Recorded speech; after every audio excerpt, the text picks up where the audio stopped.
Salut à tous, ravi de retrouver sur Direct Course, direction la Loire-Atlantique et plus précisément l'hippodrome du Petit Port, Nantes, pour le quintet de ce mardi 9 juin. Il s'agit d'une épreuve courue sur la Formule Handicap.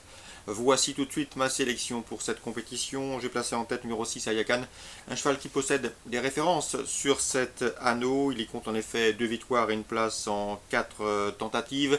Ce n'est autre que le tenant du titre et à mon avis dans ce lot, même si les conditions de poids ne sont plus les mêmes cette année, eh bien il semble en mesure de conserver sa couronne, le 6 Ayakan. Je lui poserai numéro 4 Almour Cap, qui a trouvé sa voie en pareille société, un cheval qui n'a jamais terminé plus loin que 4e lors de ses 3 dernières courses. Il a été battu de peu à Saint-Cloud dans le prix du Mandinet, un quintet plus de même facture.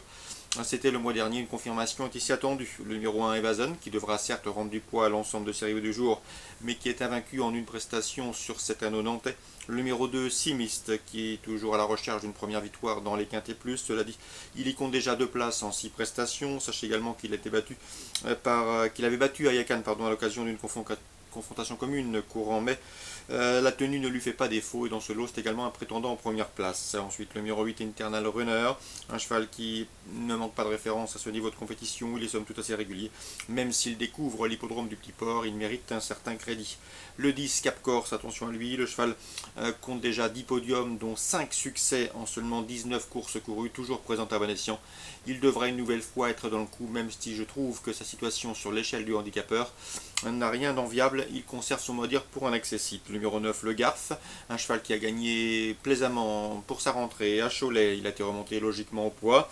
Cela dit, même s'il découvre cette fois-ci les 2400 mètres, il n'a jamais abordé une distance aussi longue.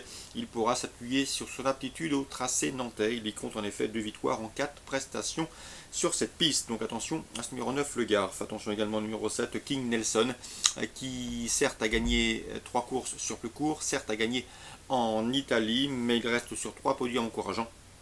Et à ce titre, il mérite également un certain crédit et une note de méfiance. Résumé chiffré pour ce quintet nantais: le 6 Ayakan, le 4 Almurcab, le 1 Evason, le 2 Simiste, le 8 Internal Runner, le 10 Cap Corse, le 9 le Garf et le 7 King Nelson. La suite du programme à Nantes toujours.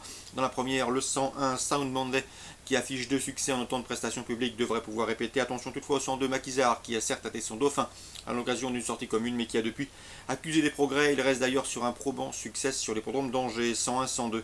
Dans la deuxième, les Pouliches, le 103 Bambouz, qui affronte à lance portée, et le 202 Agapant, estimé par Alain Couetil, devrait pouvoir jouer les premiers rôles. En embuscade se tiendra le 201 Bill Jess pour sa régularité, un poulain extrêmement régulier qui répète ses courses. 203, 202, 201.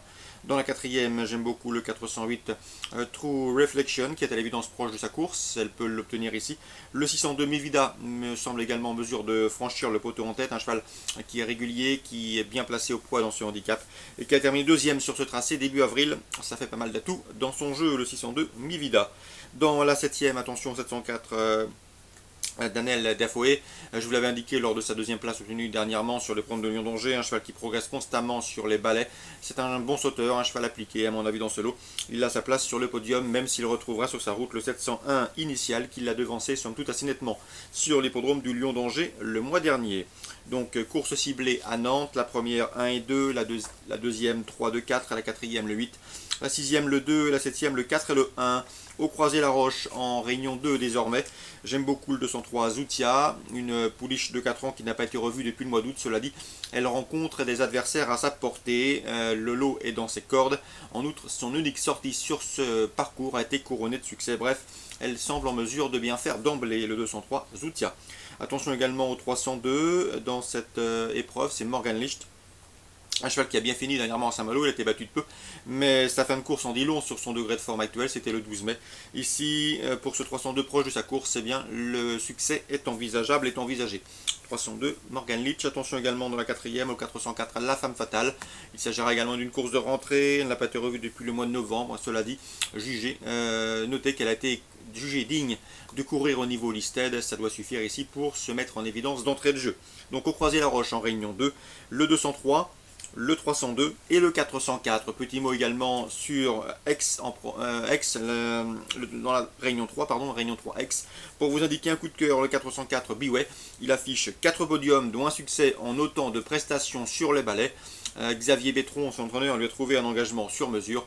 L'occasion lui est donc donnée de s'imposer pour ce 404 B-Way en Réunion 3 sur l'hippodrome d'Aix. Voilà pour les infos de ce mardi 9 juin. Excellent jeu à tous, bonne journée.